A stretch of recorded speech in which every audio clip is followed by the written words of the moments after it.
Is it on? Oh, well, we'll wait just a second then. I don't want that to hear it on. All right, cool.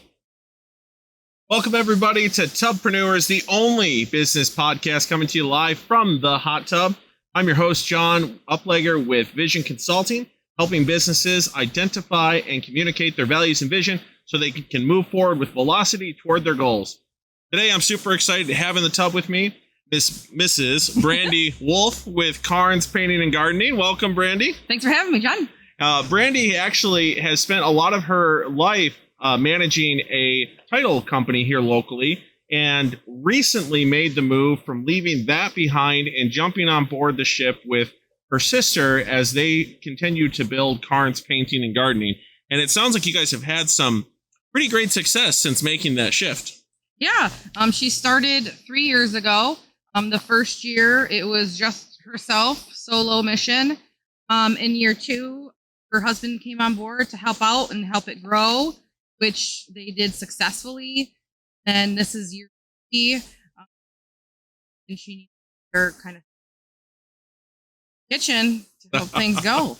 So that's where I came in at her, and one that saw what she's done in the last 2 years.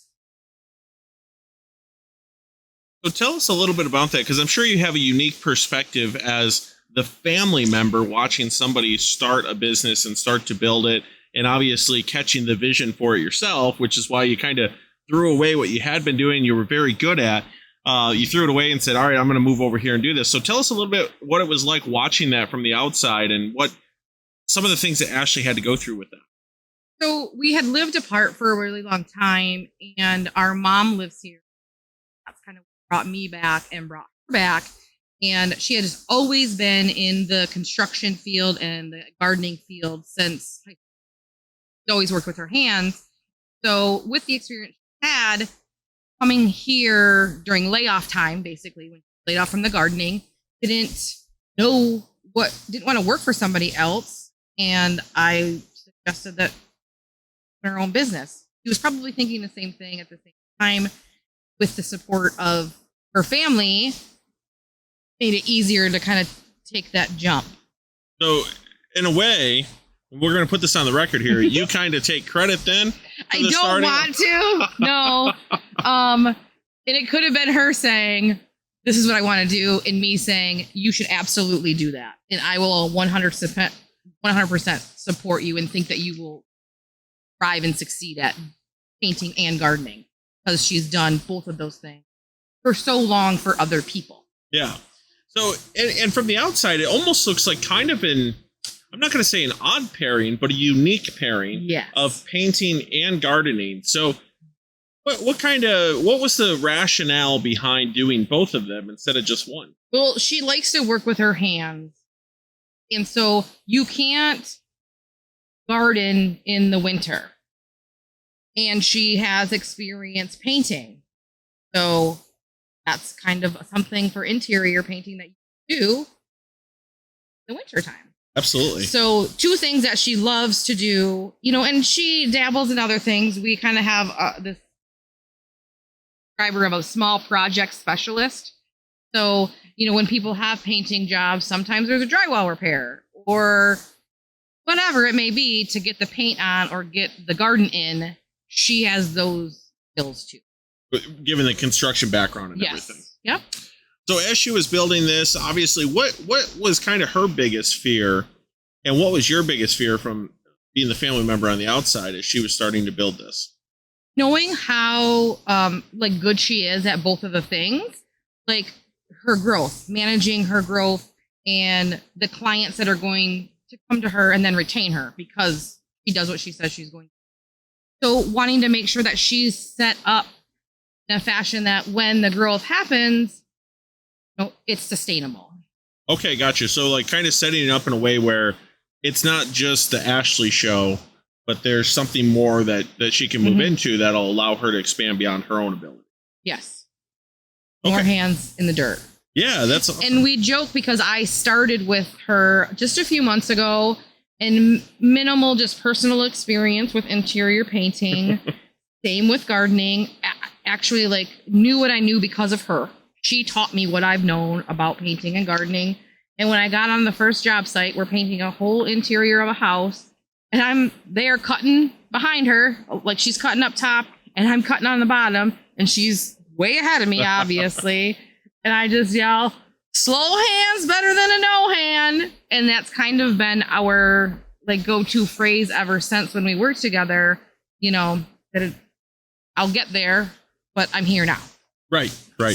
So obviously, we've talked a lot about this on the podcast. Like there's a point when you're hiring employees or bringing somebody in on more of a partnership level. Like there's a point where you kind of look at it and you go, okay, they may not have the skill that I need them to have yet, but they have that will. And I think that's kind of what you're referring to is you might not have the greatest skill yet, or the most efficient skill yet. Yes. I think would be the way to say that. But you have the will, obviously, of wanting to come alongside her and learn. Yes. And what I am efficient in are things that she is a slow hand in. Yes. So the back end stuff, the media, the social media management, the billings, I helped her get started, and we're working in Google Docs for invoicing. And now, she's in QuickBooks, and now I'm in QuickBooks invoicing. Yep. I started her out with these couple of things, a spreadsheet for the client list, and then I come on 2 years later and the spreadsheet still looks the same. So it's identifying those things of each of our strengths and weaknesses to bring the best of what we both have. And because she's my sister, I want her to be the most successful painter and gardener that she can be. Right, exactly. And you get to participate in that as you guys continue to grow the company. And I love what you're saying, because we all have those strengths and those weaknesses. And one of the things that I've had to learn for myself is like, I'm learning more and more what some of my strengths and weaknesses are as I run my own business. And some of the things I thought might be a strength of mine, I realize aren't, because I'm not passionate about them. I don't want to do them. I don't care about them. And to be honest with you, I'd rather give it to somebody else. And so when you have that opportunity as a business owner to recognize what those weaknesses are, those should be the first things that you find somebody else to take over for you. Because chances are, one, you're not doing it well. That's okay. Two, you're not excited about it. That's not okay. Like, you need somebody else to handle this stuff, because it's draining your time and it's draining your energy with that. So now you guys were able to come together and pair together. And I know from knowing both of you, you guys are pretty much polar opposites. So tell us a little bit about that working dynamic as you kind of work together with Ashley. And I know how you are, and I know how she is, and there's nothing wrong with either way. Yeah. But they're very different. They are. I like to call her the Tasmanian devil of whether it's gardening or painting. She's very fast paced. She's very kind of over the place. Attention deficit, hyperactivity disorder.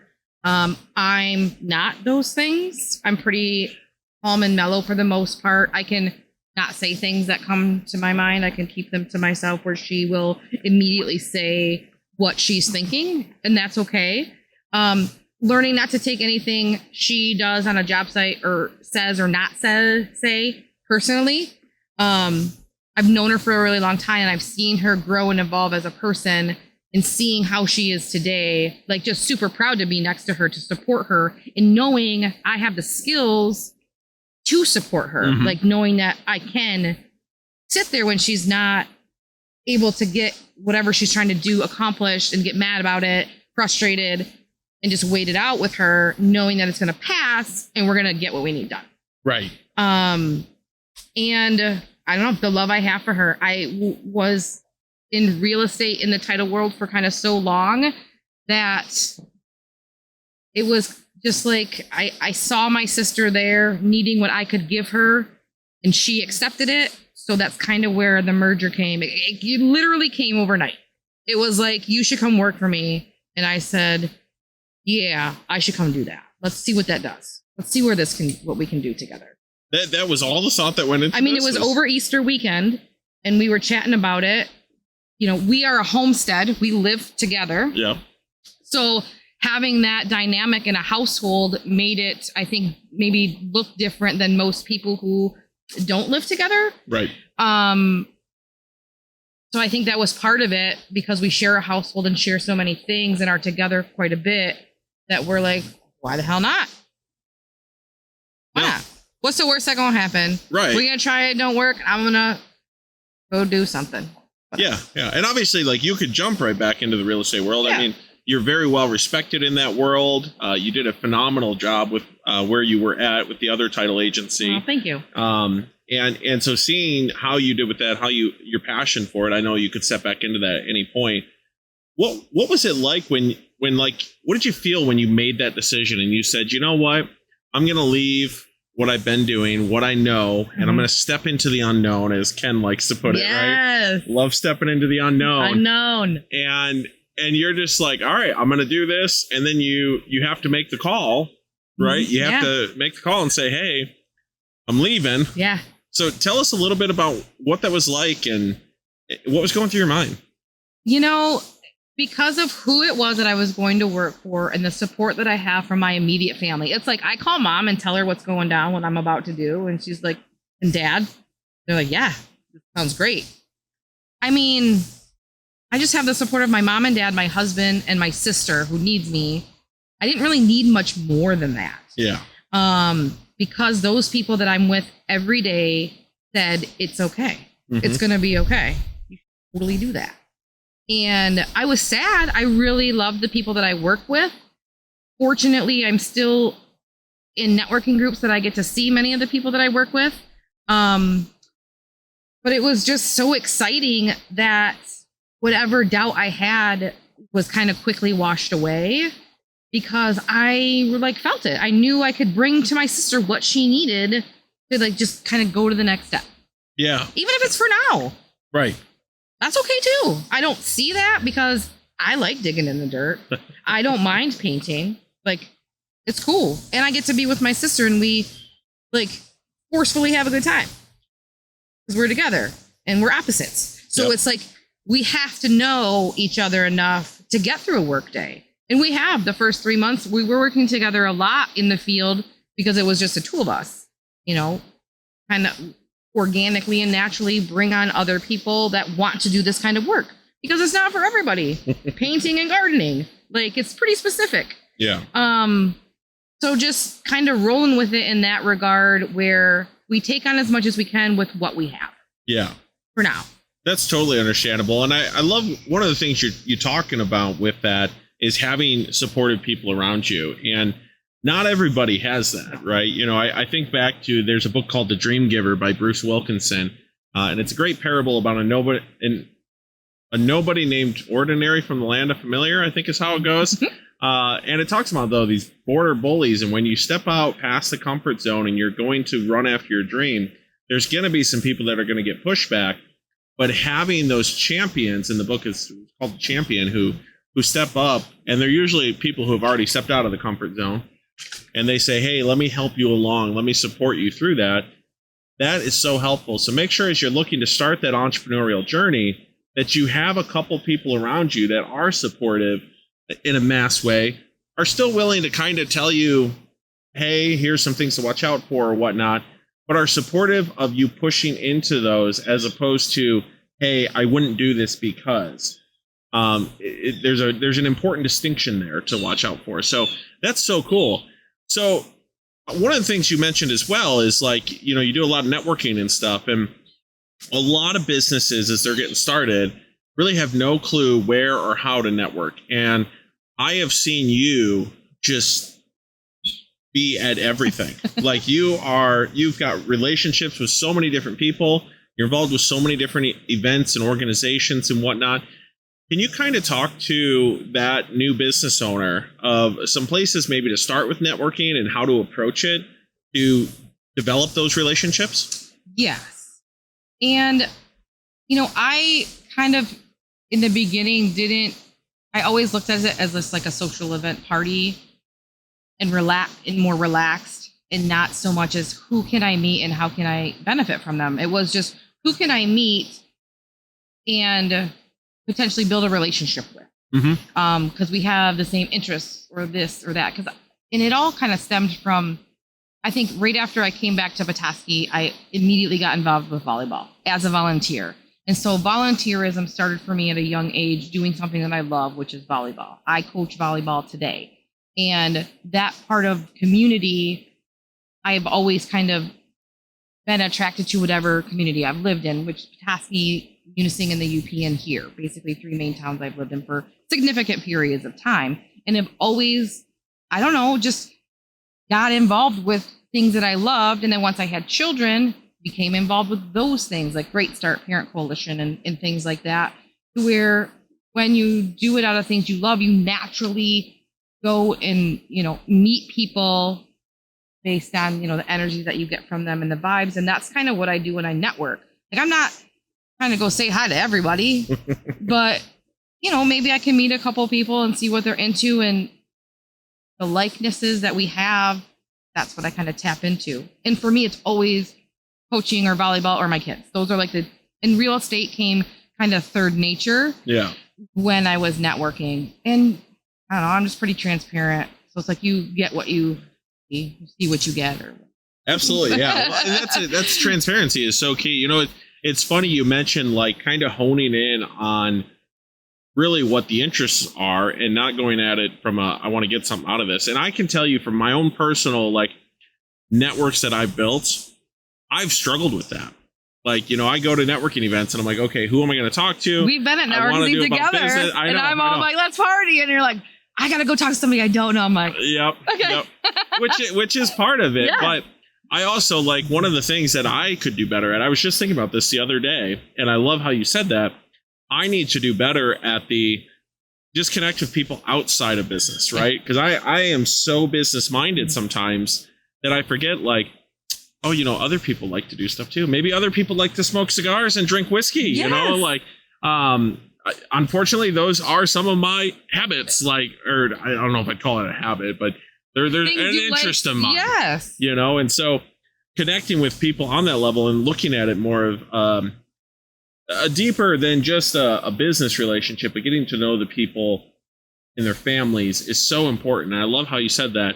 And then the other thing that Brandi mentioned, I hope you guys picked up on this, was she talked about starting your network with things that you're interested in and you're passionate about. So for Brandi, it's volleyball, it's her kids' events, different things like that. And then real estate kind of came second to that when she was in the real estate world. But for you, it could be something else. I mean, one of the things that I'm going to start building a network / relationships with is the curling club here. Yes. I was just out. I can't wait to check them out. I haven't yet. We had Dr. Don Pache in the tub a couple weeks ago, and he talked a lot about starting this curling club. And then I went to their first meeting in the new building, awesome. Which is pretty cool. And I was like, geez, I want to do this. And I was like, how much is this? And he told me, and I was like, that's it? Like, yeah, I want to be a part of this group, even if it's just to go and have a beer because they're going to have beer there. Like, I don't know. I'm totally game with it. So finding those interests that are outside of the business can be a really, really good thing. And you asked me specifically about groups. And so the first one that I immediately got involved with our school PTO, the parent teacher organization. I became the treasurer. When I was in real estate, I probably got 3 deals out of, just networking with parents. With that. Yep. Yep. And then because of real estate, the Women's Council of Realtors is a really large networking group of real estate professionals. They're starting or trying to start a mortgage lenders association, Michigan Mortgage Lenders Association, Northern Michigan branch. Oh, okay. So they're down south. They're trying to bring that up here.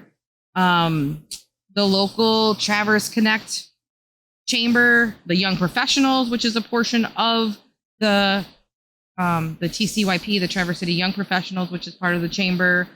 And then, the coaching community that parents of a Class A school is now my new networking group. Right. Because I just started coaching the freshman team.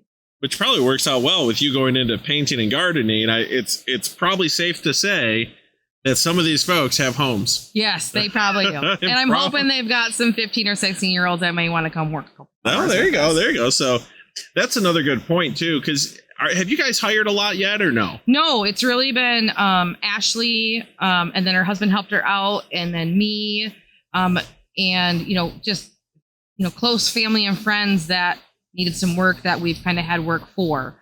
So looking into, scheduling our painting jobs this winter and already having a book of business for the summer or the spring and the summer for gardening, that's our goal, is to make sure we have enough crew members to sustain those clients that have asked us to come back in the spring. Yeah, and grow, obviously. Yes. Okay. Well, that's so cool. Now, as you guys have kind of built this, I know, and I hope it's okay that we talk about this. I didn't bring this ahead of time, so. Uh-oh. But you did have some shifts, I'll say, in who was working for the company, right? Yes. So Wes, Ashley's husband, came on board in year 2 because she was growing and she physically needed, the help because of the work she had. Wes is a, licensed, trained mechanic by trade. Like, that's his passion. So knowing that that's his passion, knew that he wasn't going to be hands in the dirt and hands in the paint for forever, but helped her grow her business tremendously in that second year until kind of sister was able to, I was able to thought about me coming on board with her to help ease, some of that workload. And so it all worked out. Yeah. And I bring that up specifically because sometimes it's hard when we're working with family to be able to say, either as the owner or as the worker, to say, hey, this isn't my passion, or this isn't my calling. I'm going to help you for a little bit. But it can be a little awkward sometimes when you're working with that family.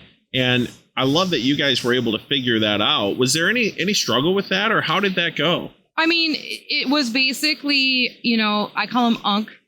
Wes is my children's uncle, and that's Unc is what I call him. He was like, I'm good. I don't really want to do this anymore. You're doing this. Brandi's on now.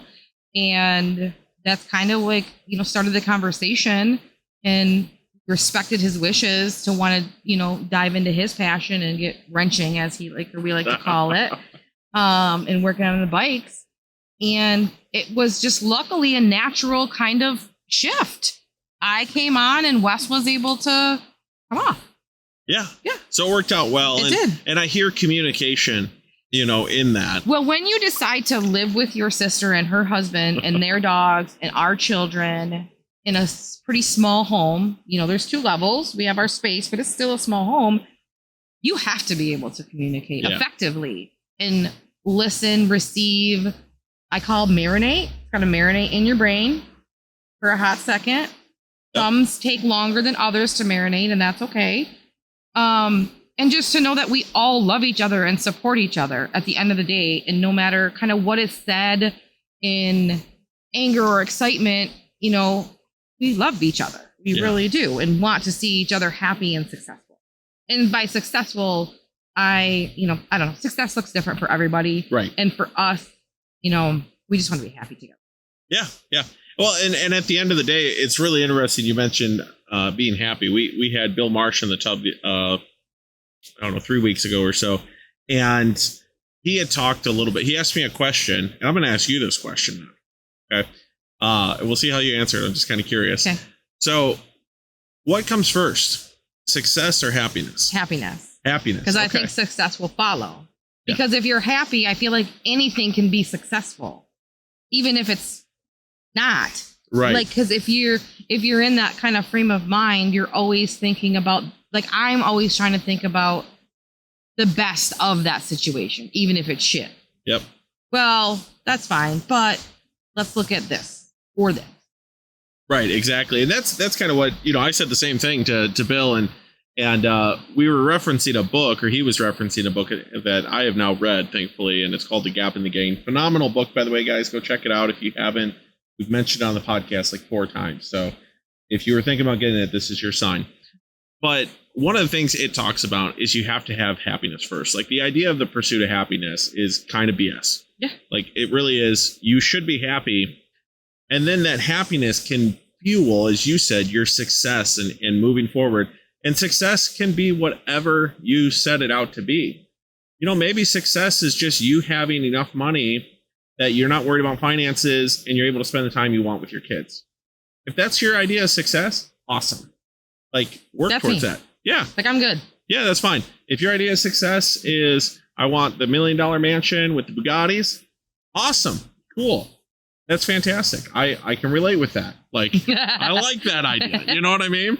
Maybe not a Bugatti. Well, probably, I wouldn't mind a Bugatti. But, you know, success is what you make success. And so I love that you said that happiness has to come first, and then happiness will fuel that. And I don't think I always had that, like, mindset or mentality either. Like, it came over time, you know, going through the things that you go through and, you know, maturing and, yeah. So some of the, as you're starting, well, you weren't starting it, but, you know, you were coming on board with this, and then Ashley had started Carnes and everything. What were some of the challenges that you guys came across, and how did you deal with those? I think, like, us being kind of opposites in our nature, you know, kind of just dealing with that on a regular basis, and always, you know, communicating, you know, when we're not seeing eye to eye or not connecting, when we need to be, like, taking a break from each other and reconnecting. I don't know. It's so new right now. Like, I'm in the honeymoon phase, but it's still good. And going from the old systems, like what she was capable of, to, like, jumping us forward to things that I'm capable of doing on the computer and billing and invoicing and things like that. Like, just that disconnect of what she's used to doing to what I'm going to do now. Yeah.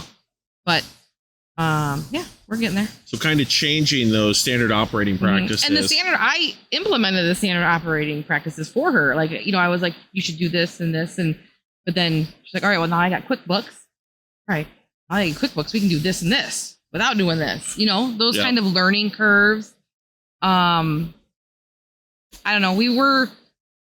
We're 5 years in age apart. And when we were younger, we weren't close at all. So now that we have families and we're older and mature, like, we really kind of cherish the time that we have together now and, like, are excited about it. We don't plan to not ever, like, not that we'll be in the same house together, but we want to go have land together and still be together. Yeah, it just kind of have that relational time. Yeah. I think that's so important. I mean, like, it's one of those things I've been trying to reconnect with my family in more ways, you know. Yeah. And July was the first month, or the first time since I was a kid, that I saw all of my siblings except for one at some point during that month, which was just insane. Like, some of them I hadn't seen for 3 years. So having that connection with family, and again, that goes back to your support that you talked about, having those people around that help support you in that. So that's pivotal in my mind, like, so super important. And things just seemed easier once we reconnected, like, to do things. Like, we're going to do this or that. We have each other to do it, so it's not going to be that hard. Now, as you guys kind of continue to grow, like, where are you hoping to take it, and what are you hoping to do with the business as it continues to expand? You know, it's really just taking on what we can handle until the right people kind of come along to be part of our family business. Because, like I said, you got to want to do this work, and we don't want just to kind of have the applicants, and we want people that this is what they like gardening. They like to be doing that kind of work, or they enjoy painting. Like, Ashley likes to paint. That's why she does those two things. And having people on staff or on your team that aren't okay with doing those things, we're just not. She doesn't have the time or the patience to deal with it. I, as you know, coming from a managerial background and, like, a coaching of a team, you know, I'm able to kind of corral and guide and lead larger groups. And she's not a trainer. There's things that she's strengths and weaknesses, and she's the doer. So having that dynamic makes it selective of who is going to kind of come on our team. Right. If that makes sense. Yeah. So I kind of hear this hire slow, right? There's the term hire slow, fire fast. And we want to bring the right people on. And I think so many people right now are so worried about, I got to go out and I got to hire. And I need somebody to fog a mirror. You know, can you fog a mirror? Can you show up 70% of the time. Like the bar is so low right now. And I think businesses miss the point that just because you're hurting for employees does not mean you should hire the first person that says, yes, I'll come work for you. So the idea of what Brandi's talking about is so important. You have to have somebody who catches the vision for what you're actually trying to accomplish. And this is some of the stuff we've started talking about as well. It's got to be somebody that fits with the culture of your company, that can abide by your core values, that can see the greater purpose for what they're doing and actually enjoy it to some degree. I know it's weird. I was reading The Vision Driven Leader, and it talks about the majority of the workforce right now is millennials, my age, right? Well, a lot and younger, my age and younger. Our age, yeah. The millennials, though, unlike boomers, they went to work, they didn't complain, they stayed at the same place for 40 years and just showed up, did the work, and all they cared about, not all they cared about, but a big part of what they cared about was the paycheck at the end of the day. Now with millennials, the thing that's most important to millennials is, do I find value in my work? Yes, I want to be paid fairly, but is there a greater purpose beyond just me showing up and punching the clock? And that's kind of what you're talking about, is somebody who's excited to come work for you, who wants to be there, and who can be a part of your culture. Yes. And it's a pretty colorful culture, if that's the right word. Have you guys shared your core values yet? No. We're rough around the edges. I love it. Kind of just say what we want when we want it. Always respectful, but because there's just certain things that we don't think is detrimental to being a good human being. Right. Like we are like good humans and want to surround ourselves with that. Yeah. I love that. And that's one of the things I love about your culture, because as we were having that discussion about everything, it really was like, hey, I think, does it fit for everybody? No, and that's okay. Like, not everybody's your customer, not everybody's your employee, right? But the people that it does fit with, they're out there. It's going to fit well. Yeah. And it's going to fit very well. So I think that's super important. And I feel like two of those main things, because we love them, is tattoos and dogs. Like, we love clients that have dogs. We love their dogs. We like that their dogs get to say hi to us when we come to their properties. And we love our tattoos. Yeah, why not, right? I mean, Matt Bullock showed up, and he was wearing this shirt. I saw a ripped shirt. Yeah. And it had a bunch of tattoos on it. I thought it was epic. I know he's got at least one, but it's one of those things. Tattoos are cool. Like, tattoos are in now a little bit more, and so many people are worried about, that person got tattoos, they must be a delinquent, There's that joke out there that says the woman with the Coach purse clenched her bag tight when she walked by me, and I thought to myself, ma'am, my arm costs more than your purse. I'm gonna have to remember that one. I like that. That's good. Like, that's good. My sister has a sleeve. I'm working it. Yeah. So, with your experience you referenced the managing of the title agency, you had to do some hire through there, and you had to create a culture and really create a team. And I know you did a great job with that. Plus, you kind of had like two offices that were together but not together. Yeah. And so, can you talk a little bit about how that team dynamic worked and how you worked to help bring them all together? Because I know I've talked to several of your former employees, and they all really loved you as a manager and a leader. So how did you create that culture? What was that like? Well, it was really had to stem from what I learned as a parent and how I learned to parent, which was mindful and consciously and empathetically, and listening and really always looking for the best in the people that worked for us or with us. There was a Suttons Bay office and a Traverse City office, and I was tasked to lead the Traverse City office. And so we had clients that were the same, but it's just location. You know, it was ultimately all of us as a team, but I was leading physically in the Traverse City office, those folks that were there.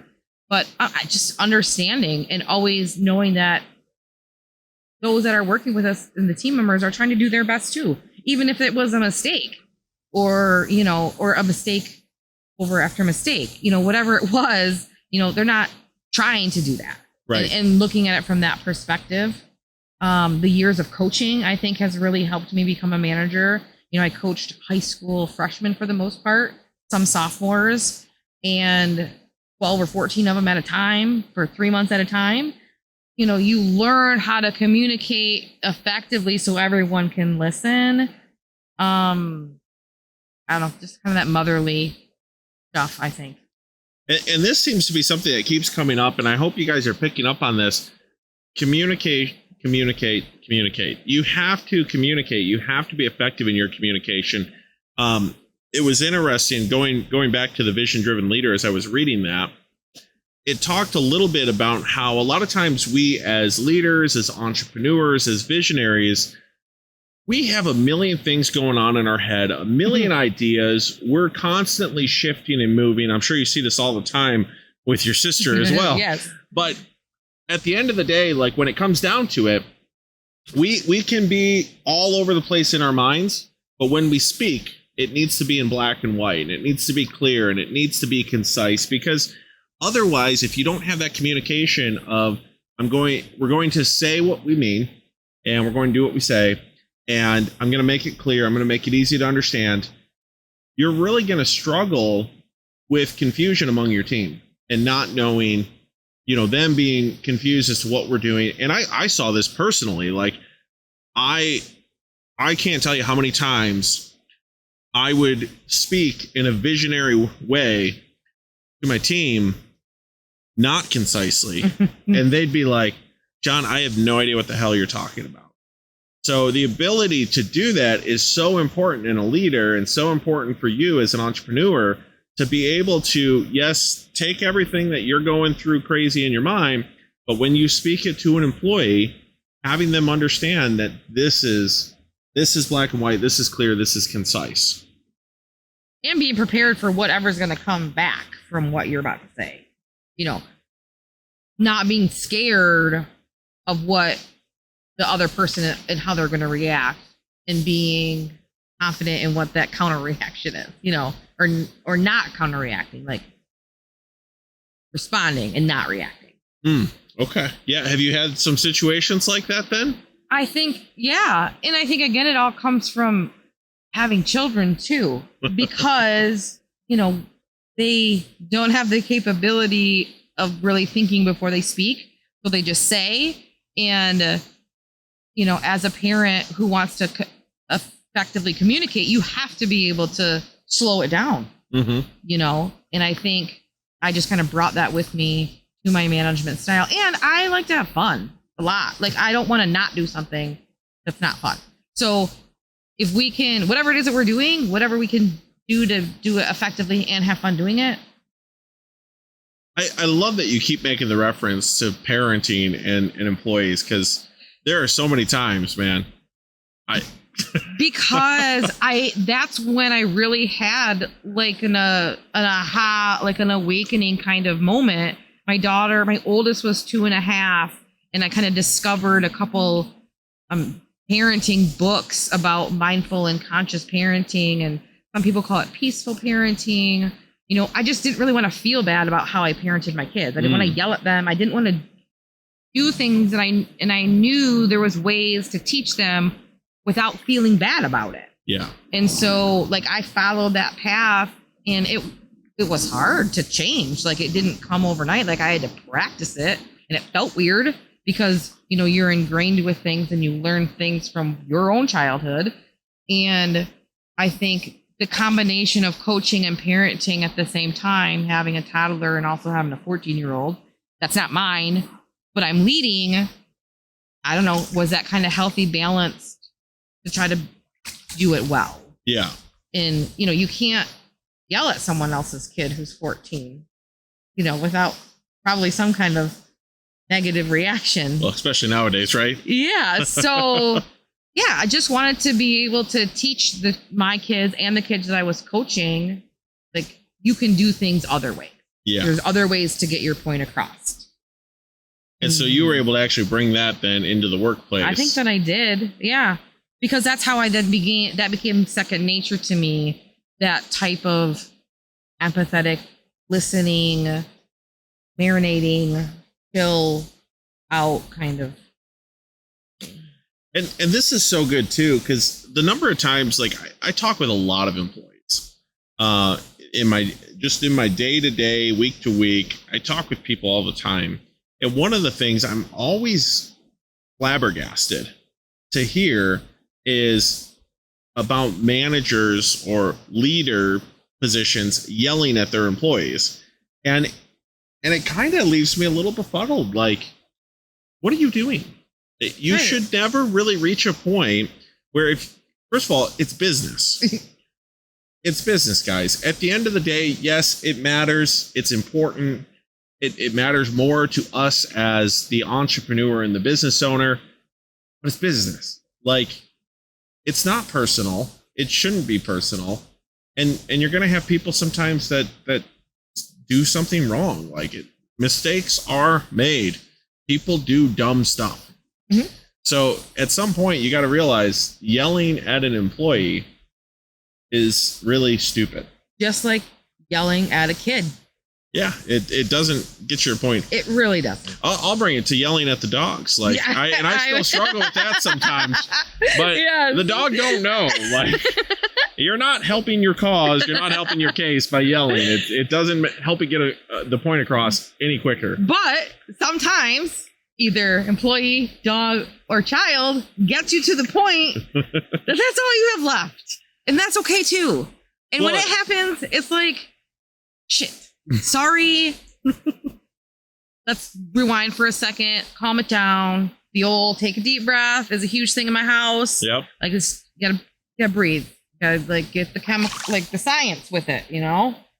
Chemicals gotta just simmer down in the brain before you can effectively communicate with somebody. Exactly. Because you can't effectively communicate if you're yelling, but sometimes you yell because you can't effectively communicate. Well, and this is where it goes back. We'll reference back to Ken. When Ken was in the tub, he talked about this as well. Is when you're in a high stress situation, most of us go into a high beta brainwave frequency. Our fight or flight is activated, and we literally cannot cognitively think. We can't get creative. We can't see another person's point of view. So taking that deep breath. And if you're in a situation where you're starting to get heated with an employee, that's a good time to take a break. A good time to pause. It's okay, and I would say beneficial as the leader to say, hey, let's take a moment. I can see you're getting upset. I'm feeling it as well. Let's take a moment, breathe, and we'll reconvene in 5 minutes. It's okay to do that, and it shows a lot of strength, not weakness, a lot of strength when you're able to do that. So, because you're in control, you're able to identify that elevated emotion, know what needs to happen to control it, so then you can effectively communicate. I love that. It's so important. And I really hope that you guys are listening to what Brandi's talking about with that, because I know for me, it could help me a lot, would have helped me a lot when I was dealing with my employees. I don't think I ever yelled at an employee. But there's still that energy. I did. I had to apologize for it because I was frustrated. I remember one specific instance, and I felt like I literally told somebody like 3 times to do this one thing, and then they went and did the exact opposite, and I was like, no. So taking those steps back and just breathing is so important. It's just the simplest thing. Now, we have a lot of entrepreneurs and business owners that are new in business or thinking about becoming entrepreneurs or business owners and trying to figure that out. So what's kind of one piece of advice that you'd want to leave with them as they're considering taking that plunge into entrepreneurship? Planning as much as you can, setting yourself up for like immediate future goals and then long-term future goals, getting yourself a coach, because even the coaches need coaches. That's very true. We do. And giving it your all, and surround yourself with people that are supporting you and, you know, give you the feel, like, you know, those vibes, you know, and just keeping that circle with the good vibes. Awesome. Well, I appreciate that. Thank you so much, Brandi. It's been a pleasure. Did you have any sort of special offer you wanted to offer to the listeners, if they're local, of course, because I'm sure you guys aren't going to travel too far. No, we're tip of the Mitt, Northern Michigan. But yeah, I did come prepared with one today. You know, anyone that calls us for an estimate and books with us before, I think I said the end of November, we can give you 10% off that estimate. So if you've got some painting that needs to be done, some gardening that needs to be done next year, feel free to give Carnes Painting and Gardening a call. Their contact info will be in the description below. And yeah, thanks again. I really appreciate it. Thanks for having me. This was super fun. All right, take care.